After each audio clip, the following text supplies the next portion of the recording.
राक्षस का रूप ले चुका है और उसके मुंह से सैकड़ों पानी के सांप निकलने लगे। ये सांप तीर की तरह अग्नि देवराज की ओर बढ़े और उनके अग्नि कवच को भस्म करने की कोशिश करने लगे। अग्नि देवराज अपनी हैरानी को रोक नहीं पाए। कल्लरी सिद्धि की लड़ाई में नवदैत्य नाद का इस्तेमाल। अब जब तुम्हारी असलियत बाहर आ ही गई है तो चेहरा ढकने की क्या जरूरत है गरुपाल? गरुपाल ने गूंजती हुई आवाज में कहा, चेहरा इसलिए ढक लेते हैं ताकि हमारी शक्ल पर अपनी मौत देखकर तुम इंसान पहले से हार ना मान लो। गरुपाल का नकाब बर्फ की तरह जमकर टूट गया और उसके पीछे खतरनाक कंकाल का चेहरा उभर कर आया। जल सर्प अब पूरी तरह से अग्नि कवच को बर्बाद कर रहे हैं और अग्नि देवराज के शरीर पर चोटें लगने लगी। उनका लाल वस्त्र अब खून से सना हुआ है।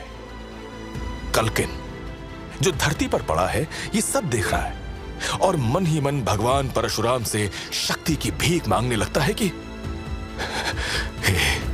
हे प्रभु परशुराम, मुझे बस इतनी शक्ति दे दो कि मैं इस लड़ाई में महागुरु का साथ दे सकूं। उधर अग्निदेवराज ने अपनी दोनों हथेलियां खोली और एकाएक उनके हाथ में अग्नि तलवार आ गई। अग्नि कवच जो पूरी तरह टूटने वाला था फिर से बनना शुरू हो गया।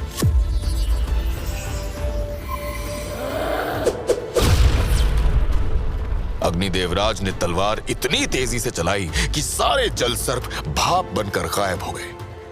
फिर उन्होंने तलवार गरुपाल की तरफ फेंकी जिससे वो घायल होकर गिरने लगा और धरती पर गिरते ही उसके सैकड़ों टुकड़े हो गए। लेकिन उसके विशाल गिद्ध ने फिर से हमला किया और दोनों के बीच द्वंद्व युद्ध शुरू हो गया। नीचे धरती पर गरुपाल के कंकाल के टुकड़े धीरे धीरे जुड़ने लगे और वो फिर से खड़ा होने लगा। कल्किन ये सब देख रहा है और अपनी पूरी ताकत से उठने की कोशिश कर रहा है। पास पड़ी सूखी लकड़ी की टहनी को पकड़कर उसने खुद को खड़ा किया। वो कांपते हुए लेकिन दृढ़ निश्चय के साथ युद्ध का हिस्सा बनने के लिए आगे बढ़ा। उसके हाथ में कोई अस्त्र नहीं है, बस वही लकड़ी की छड़ी है, लेकिन उसकी आंखों में संघर्ष की जिद है। जब गरुपाल ने उसे देखा तो कहा, तुम लोगों की यही बेवकूफी तुम्हारे पतन का कारण बनेगी। खड़े होने की हिम्मत नहीं है और श्वेत अस्थि के योद्धा पर हमला करने की जुर्रत करना चाहते हो।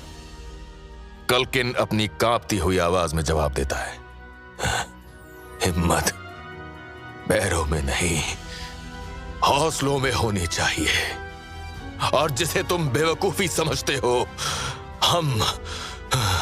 हम उसे श्रद्धा कहते हैं। श्रद्धा। गरुपाल ने हंसते हुए जवाब दिया, तो चलो फिर मेरी शक्ति का सामना अपनी श्रद्धा से कर लो। ये कहते हुए वो अपना हाथ कल्किन की तरफ बढ़ाता है और कल्किन की छड़ी बर्फ से जमने लगती है। धीरे धीरे बर्फ कल्किन के हाथ की तरफ बढ़ती है जिससे उसने छड़ी पकड़ रखी है। कल्किन छड़ी छोड़ने की कोशिश करता है मगर छड़ी ने उसके हाथों को जकड़ लिया है। इससे पहले कि बर्फ उसके हाथ तक पहुंचे, छड़ी अचानक से टूट जाती है। अग्नि देवराज के अग्नि बाण ने उस छड़ी को जला दिया है। मरा हुआ गिद्ध एक गोले की तरह धरती पे गिरता है। अग्नि देवराज ने गरुपाल की तरफ मुड़कर अग्नि वर्षा शुरू कर दी है। अग्नि का तेज आसपास के इलाकों को रोशन कर रहा है। कल्किन अपनी आंखें बंद कर लेता है। गरुपाल बचने की कोशिश करता है लेकिन अग्नि देवराज के हमले के आगे वो मजबूर है।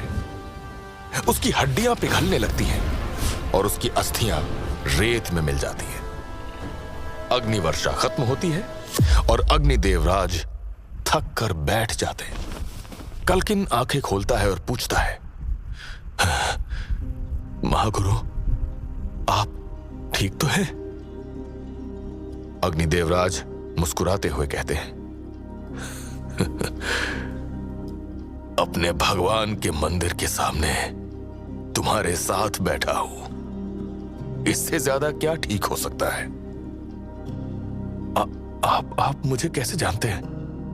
कल्किन पूछता है।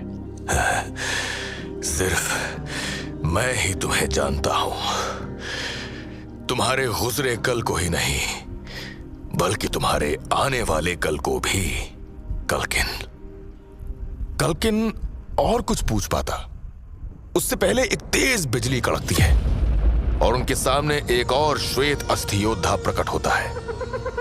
योद्धा का आकार बड़ा है, सफेद ढीले कपड़े पहने हैं और हाथ में अस्थि शस्त्र है जो काली दुनिया की शक्तियों से भरा हुआ है। योद्धा अस्थि शस्त्र लहराते हुए कहता है, अग्निदेवराज, मैंने तुम्हें कम आंका, ये मेरी गलती है, लेकिन मेरे भाई गरुपाल को मार के तुमने अपनी मौत और मुश्किल कर ली। अग्निदेवराज खड़े होते हुए कहते हैं, शक्तिपाल, देर हो गई तुम्हें।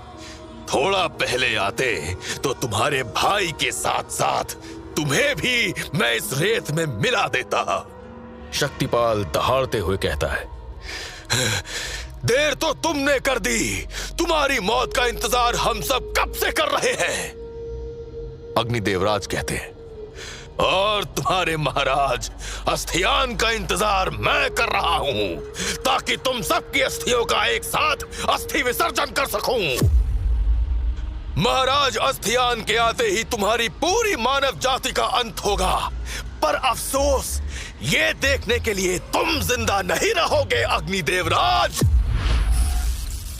ये कहते हुए शक्तिपाल अस्थि शस्त्र को जोर से लहराता है और तेजी से एक नीली बिजली उनकी तरफ बढ़ती है।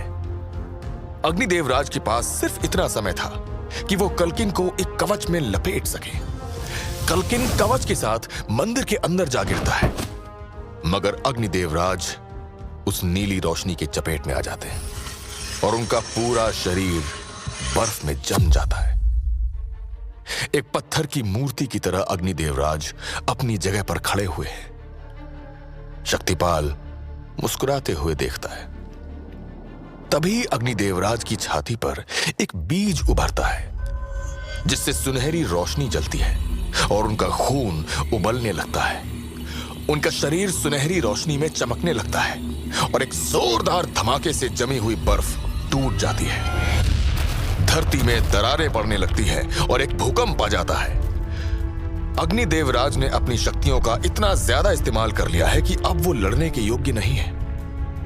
उधर शक्तिपाल भूकंप से बचने के लिए हवा में मौत बन के लहरा रहा है। अग्निदेवराज की ये हालत देख के वो हंसता है और इससे पहले कि वो अपना अगला वार करे, अचानक से तेज हवाएं चलने लगती हैं और मंदिर की घंटियां जोर जोर से बजने लगती हैं। धरती की एक दरार में से विराट कुल्हाड़ी प्रकट होती है। सबकी नजरें इस विशाल कुल्हाड़ी पे पड़ती हैं जो एक सुनहरी रोशनी से चमक रही है। ये कोई आम कुल्हाड़ी नहीं है बल्कि प्रभु परशुराम की है जो सदियों से सिंधु देश की इस धरती में दफन थी। अग्निदेवराज और कल्किन की आंखें उस कुल्हाड़ी पर जम जाती हैं और पीछे युद्ध का शंखनाद होता है। क्या स्वयं प्रभु परशुराम ने अपनी कुल्हाड़ी अग्निदेवराज की मदद के लिए भेजी है? कौन है ये कल्किन और क्या है उसका आने वाला कल?